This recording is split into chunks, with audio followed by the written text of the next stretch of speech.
Welcome boys, welcome guys. Today we move to clauses, उपवाद की, and the topic is adjective clause. Adjective clause विशेषण उपवाद की principal clause के साथ मिलकर के कॉम्प्लेक्स सेंटेंस बनाते हैं और एडजेक्टिव क्लॉज आरंभ होते हैं रिलेटिव प्रोनाउंस से या रिलेटिव एडवर्ब से। रिलेटिव प्रोनाउंस के शब्द हैं विच, हु, हुज, हुम, एज, डैट, और रिलेटिव एडवर्ब हैं वन समय बताता है, वेयर स्थान बताता है प्लेस, वाई रीज़न बताता है कारण, और हाउ जो है मैनर बताता है तरीका बताता है, और व्हाट जो है किसी का परिचय देता है। तब तो नाउन क्लॉज हो जाएगा वो, लेकिन व्हाट भी जो है क्या करता है किसी की स्थिति बताता है। तो एज सच अगर कहीं पर आया हुआ है तो उसके साथ एज आता है। तो मैं आपको ये बताना चाहूँगा कि इन शब्दों के साथ शुरू होने वाला क्लॉज क्या कहलाएगा, एडजेक्टिव क्लॉज। ये डिपेंडेंट होता है, आश्रित होता है, इसका अर्थ अपने आप में पूरा नहीं होता, तब तक नहीं होता जब तक कि आप प्रिंसिपल क्लॉज नहीं बोलते। इसलिए प्रिंसिपल क्लॉज के साथ ये एक सेंटेंस तैयार करता है। अकेले आएगा तो ये अधूरा रह जाता है, इसका कोई क्या कहेंगे आप, कोई मायने नहीं रहता, इसका कोई अर्थ जो है साफ साफ समझ में नहीं आता है। हम कहेंगे कुछ और बात है तो आप प्रिंसिपल क्लॉज रखोगे। दूसरी बात यह है कि एडजेक्टिव क्लॉज या तो लास्ट में आ सकता है प्रिंसिपल क्लॉज के बाद, और या फिर बीच में भी आ सकता है। क्या अर्थ हुआ इसका, अर्थात जैसे एडजेक्टिव किसी नाउन और प्रोनाउन की विशेषता बताते हैं, नाउन और प्रोनाउन को डिफाइन करते हैं, ठीक इसी प्रकार से ये क्लॉज इन शब्दों से बनने से प्रारंभ होने वाली ये क्लॉज उस नाउन और प्रोनाउन के पीछे आएगी जिसको ये डिफाइन करेगी। चाहे वो बीच में है तो बीच में आ जाएगा ये क्लॉज, अगर वो लास्ट में है तो उसके पीछे लास्ट में आएगा। चलिए हम इसको समझते हैं एक्सरसाइज नंबर 11 से। Complete the following sentences by adding an adjective clause beginning with who, which, that, हुम, वाई, वन, वेयर एटसेट्रा। और भी कोई ज़रूरत पड़ेगी तो आप लगा सकते हो, रिलेटिव प्रोनाउन या रिलेटिव एडवर्ब्स। चलिए sentence number 1, I dislike the man, मैं उस आदमी को पसंद नहीं करता या मैं उस लाइक को नापसंद है, उसको मैं क्या करता हूँ, डिसलाइक करता हूँ उस आदमी को। तो मैन आया है, जो आदमी, तो हु आएगा निश्चित है। I dislike the man who sits idle, जो सुस्त बैठा रहता है, जो कामचोर होता है, जो ईमानदार नहीं होता है। हु इज़ डिसऑनेस्ट, क्या कहोगे भाई, यही मैं भर देता हूँ। I dislike the man who is not fair in his dealing. लो और लंबा बना देता हूँ। क्या मतलब है इसका, जो अपने व्यवहार में, अपने लेन देन में, अपनी बातचीत में साफ सुथरा नहीं होता है, मैं ऐसे व्यक्ति को डिसलाइक करता हूँ। तो who is not fair in his dealing क्या हो गया, एडजेक्टिव क्लॉज। किससे शुरू हो रहा है, रिलेटिव प्रोनाउन हु से शुरू हो रहा है। किसके पीछे आ रहा है, मैन के पीछे। मैन क्या है, नाउन। तो ये पूरा सेंटेंस जो है इस मैन को डिफाइन कर रहा है। नेक्स्ट, तो ये क्या हो गया पूरा प्रिंसिपल क्लॉज, वो क्या हो गया एडजेक्टिव क्लॉज। आई दिस, क्या शब्द है ये, गलत हो गया यहाँ पर। तो इज दिस द स्ट्रीट, ये क्वेश्चन मार्क है। इज क्या है ये, देखिए इज जो है वर्ब है ये। इज दिस द स्ट्रीट, क्या ये वही सड़क है, अंत में प्रश्नवाचक चिन्ह आया, देखो mark of interrogation.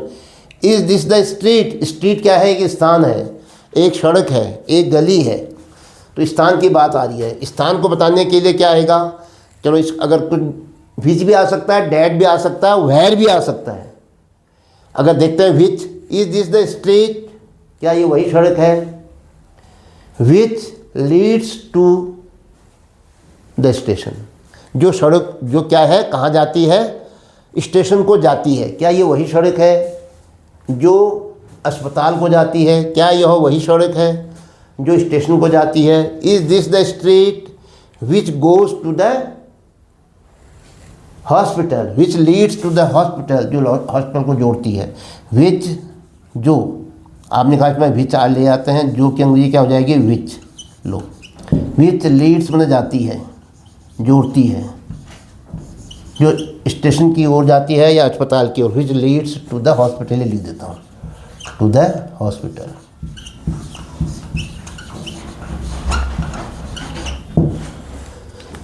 Which leads to the hospital. Adjective clause किससे शुरू हो रही है, विच से। किसके पहले आई है, स्ट्रीट के पीछे। स्ट्रीट क्या है, एक वस्तु है, इसकी क्या कर रही है, इसको डिफाइन कर रही है। तो इज दिस द स्ट्रीट क्या हो गया, principal clause. Which leads to the hospital क्या हो गया, एडजेक्टिव क्लॉज। क्योंकि हमने शुरुआत किससे करी थी, वर्ब से, हेल्पिंग वर्ब से। तो ये वाक्य क्या हुआ, सेंटेंस कैसा हुआ, इंट्रोगेटिव। और हमने इंट्रोगेटिव कहाँ लगाया, लास्ट में। Next, we have bought an old car. हमने एक पुरानी कार खरीदी। किसकी बात हो रही है, कार की। अब कार क्या है, एक वस्तु है, प्राणी नहीं है। तो क्या कहोगे, इसके साथ क्या आएगा, डैट, विच। और कार के साथ और क्या हो सकता है, एक तो विच आ सकता है, एक डैट आ सकता है ना। हु नहीं आएगा, और हुम नहीं आएगा, वाई नहीं आएगा, वन भी आ सकता था लेकिन कार के पीछे नहीं आएगा, वेयर भी नहीं आएगा। तो डैट, तुम पुर्जा है, मशीनरी है, तो डैट भी लगा सकते हो व्हाट, विच की जगह में। We have bought an old car, अब डैट लगा लो।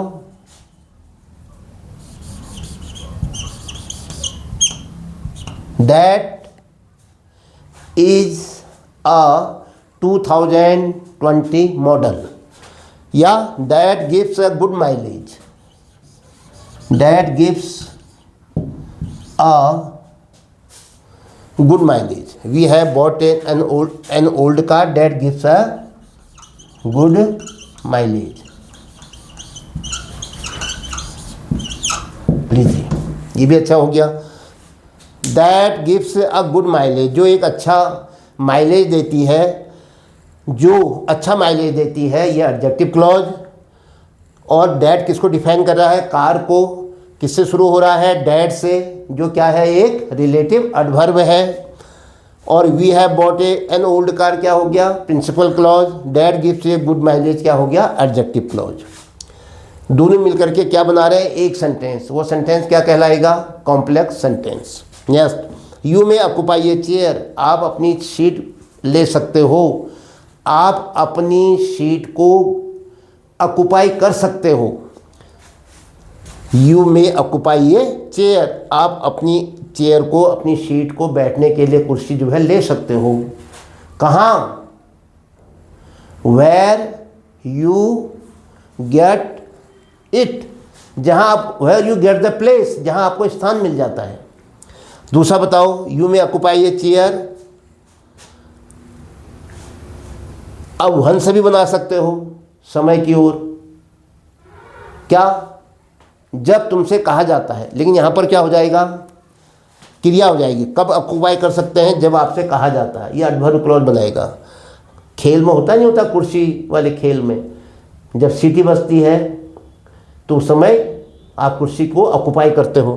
तो लेकिन ये ऑक्यूपाई को मॉडिफाई कर रहा है, हमें चेयर को ऑक्यूपाई करना है, तभी एडजेक्टिव क्लॉज बनेगा। अगर अपने मन से बनाओ कहते हैं, हम तो एडवर्ब क्लॉज से बनाते हैं इसको, और अच्छा होता। लेकिन अभी यहाँ पर हम बनाना है एडजेक्टिव क्लॉज, हमारी बाध्यता है, हम उससे बाहर नहीं जा सकते हैं। नाउन क्लॉज से भी नहीं बनाएंगे, एडवर्ब से नहीं बनाएंगे। एक बात और आपका कंफ्यूजन दूर करता हूँ, जो सेंटेंस हम ये बना रहे हैं एडजेक्टिव क्लॉज, ये एडवर्ब क्लॉज भी हो सकते हैं, ये नाउन क्लॉज से भी बन सकते हैं। लेकिन यहाँ पर हमारे थोड़ा सा सीखने के लिए रेस्ट्रिक्शन दे रखा है कि अभी आप एडजेक्टिव क्लॉज से ही बनाओगे। तो इसलिए चेयर के पीछे क्या आएगा, विच आएगा या डैट आएगा।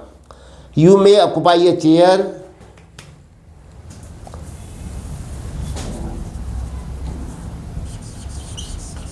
Which is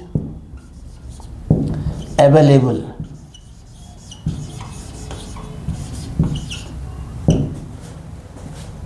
which is available in a corner, in a corner। लो, जो कोने में उपलब्ध है उस कुर्सी को आप ले सकते हो।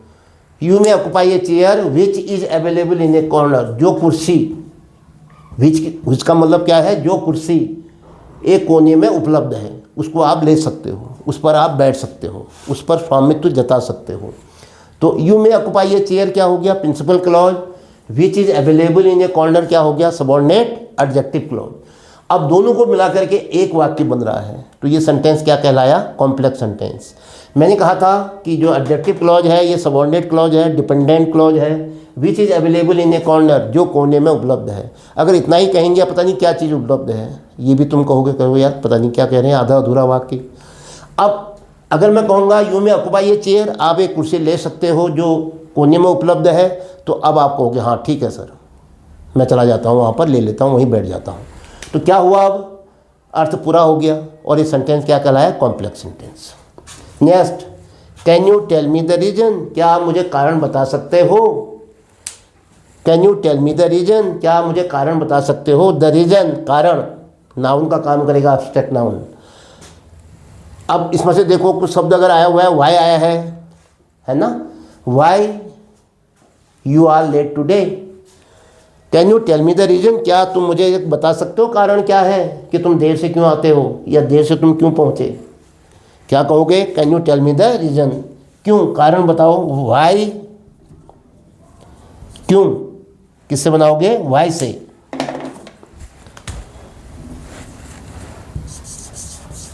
Y you are late today, why you are late today. आज आपको देर कैसे हो गई?